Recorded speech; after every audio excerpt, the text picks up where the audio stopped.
There's a lot of environmental stressors out there, but today we're going to talk about probably the number one environmental stress: heat stress.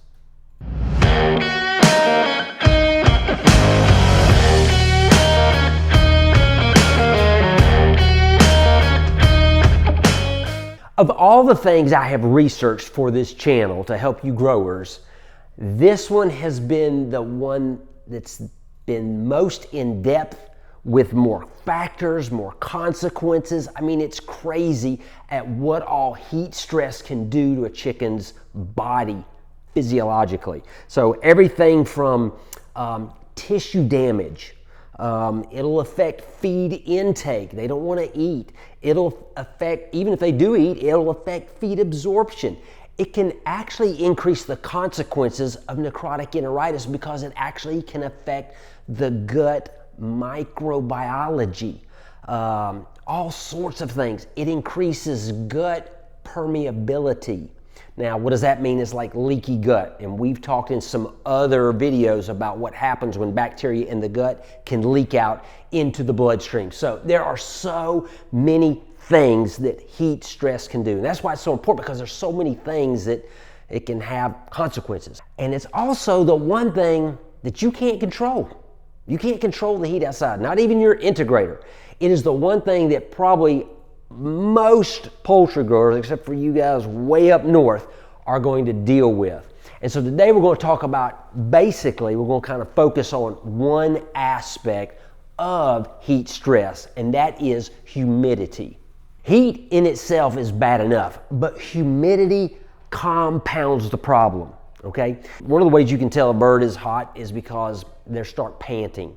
Because when a bird gets hot, the only mechanism it has for cooling down is to an increased respiratory rate. So they start panting. The only problem is that is the way they cool themselves, by giving off moisture.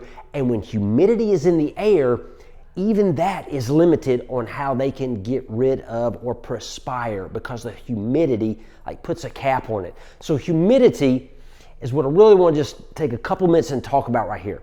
Because we think about running some air and we look at the outside temperature, it's hot, but you could have lower outside ambient temperature and still have bad situation because you've got high humidity.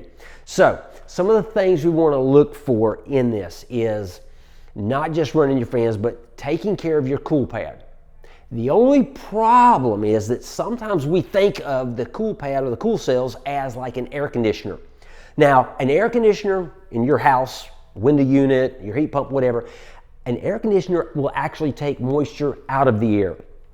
The problem with a cooling pad is it's putting moisture into the air. That's how it's cooling and evaporation. So what actually happens is, for every degree that a cooling pad brings down the temperature, it's putting 2.5% moisture into the air. So if your cooling pad is going to reduce the temperature by 10 degrees, you've now increased 25% the humidity in that house. One of the places I would like to encourage y'all to check out is Poultry Ventilation. It's done by the University of Georgia Poultry Department here, and I'm a little biased because we're in Athens, but I think they have one of the best websites for going and checking out all sorts of things as it deals with poultry ventilation. So check that out. And I got some of my information from this.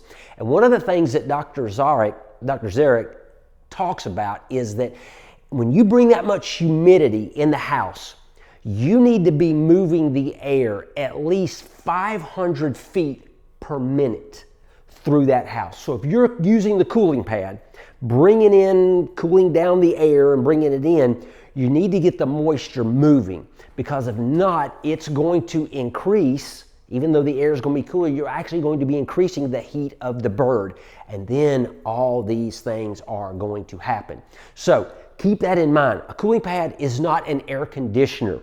It is cooling off the air, but it is also doing it by getting some humidity in the house. So another thing that Dr. Zarek mentions is, instead of looking for the day, what's the humidity going to be like today? That can change. In the morning, you could have 80 to 100% humidity. The real thing to check out, and this is an important thing I think we ought to focus on, is the dew point temperature. Now, the way Dr. Zarek describes this is when you get the dew point temperature, that will stay through the day. It's not affected by the temperature necessarily, but the dew point temperature will actually tell you how much moisture is in the air. So if you want to, see, well, like one thing he says, 70 degrees, your dew point temperature 70 degrees below, you should be good. It's going to be hard on your birds, but they can take it. If you get above 75 degrees of dew point temperature, then you need to start doing some things extra. And this, I feel like I'm going back to our maintenance videos where we say the things that are very common and we already know to do these things. But if there's ever a time where you're going to check and make sure your water's flowing good, your water filters are not clogged, your cool pad's flowing good, everything, your fans are turning, your belts are tight. If there's any time that you want to be hands-on with your shadow on the farm, and we talk about that, putting your shadow on the farm, it's going to be when you see that higher dew point temperature, because not really anything you can do about it. You got this cooling pad trying to cool it off, but you're putting moisture into the house, and that's not what you need. So it is a fine balance of dealing with this cooling and all this stuff. So we got to make sure that we're moving airflow at least 500 feet per minute, getting that through. When you've got those cool pads running, you could obviously go up higher than that. But a couple of things to think about is the dew point temperature. If you start seeing that dew point temperature getting above 75 degrees or even really above 70 degrees, you need to go down and make sure somebody is keeping an eye on the birds and make sure all the equipment is running. I've already talked to this summer, and then we're in 2023 summer.